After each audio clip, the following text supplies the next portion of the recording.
ఇదిగో ఇది పాకపోయినా కొంచెం చెయ్యి పెట్టేస్తారు పిల్లలు ఇది ముట్టుకుంటారు చూడే ఇంకేడేం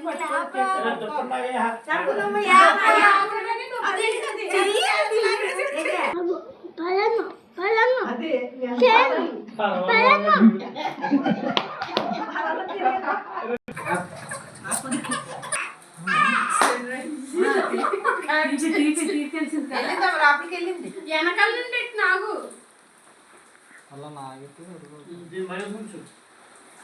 ఉంగరం వెనకాల నుండి